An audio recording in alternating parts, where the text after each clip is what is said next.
Assalamualaikum warahmatullahi wabarakatuh. Salam semangat, salam sejahtera bagi kita semuanya. Mudah-mudahan sahabat tani semuanya selalu diberikan kesehatan. Kembali lagi bersama YouTube channel saya untuk tani, channel membahas tentang pertanian. Nah, kali ini yang saya akan mau bahas yaitu metode supaya padi sahabat tani semuanya tidak roboh atau tidak rawan roboh. Nah, sahabat tani semuanya, di wilayah saya ini anginnya cukup kencang kalau di musim rendeng ya. Jadi kita harus waspada dan harus tahu bagaimana cara mengatasi padi supaya tidak rawan roboh. Nah, yang pertama kita harus tahu benih yang akan kita tanam, yaitu benih padi yang tidak rawan roboh atau batang yang bagus atau batang yang keras. Nah, contohnya seperti apa? Banyak. Nah, di sini ada padi legowo. Salah satunya padi ini adalah untuk menanggulangi padi yang terkadang sering roboh. Seperti padi-padi apa ya, banyak sih padi yang gampang roboh. Di sini ada padi SS, ada padi impara, itu biasanya di sini agak rawan roboh. Tapi sahabat tani, yang paling penting adalah bagaimana cara pengaturan jarak tanam, pemupukan, pengairan. Nah, ini juga sangat berpengaruh. Tapi yang paling utama kita harus lakukan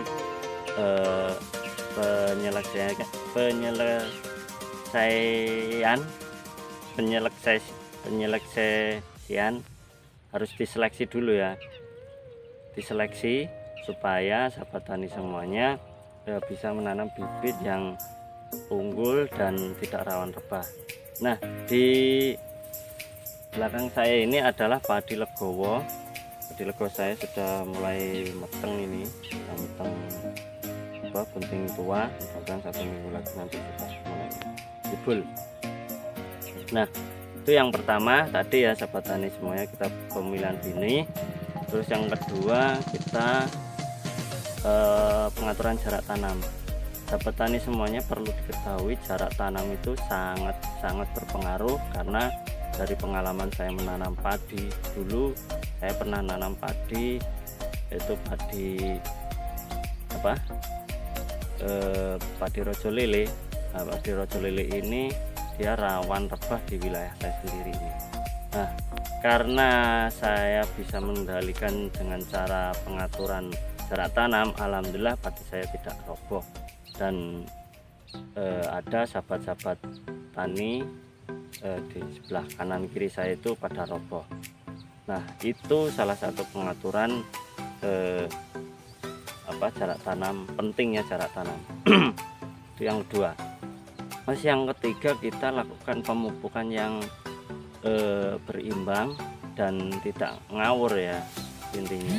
Jadi pemupukan ini kita lakukan 2 kali saja atau 1 kali tidak apa-apa, tergantung varietas.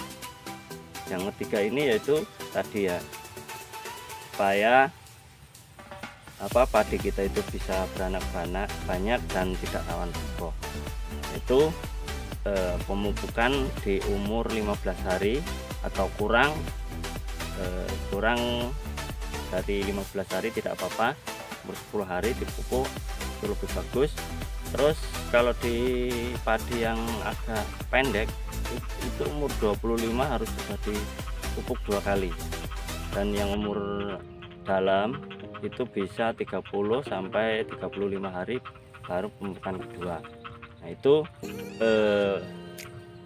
cara yang ketiga, kita harus bisa melakukan pengaturan pemupukan. Terus yang keempat, pengaturan pengairan.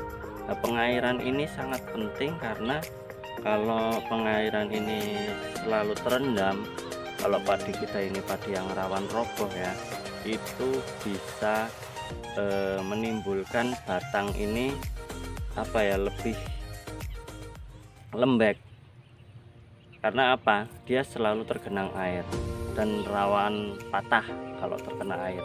Biasanya dia patah di batang yang paling bawah. Kalau bonggolnya itu atau bawah ini sering tergenang air yang cukup besar. Itu faktor yang keempat yang harus diperhatikan. Kenapa kita harus menggenangi dan kenapa kita tidak boleh menggenangi? Karena itu faktor-faktor ini bisa mempengaruhi. Boleh digenangi sebelum padi menjebul ya, sebelum padi menjebul itu memang sangat dibutuhkan air.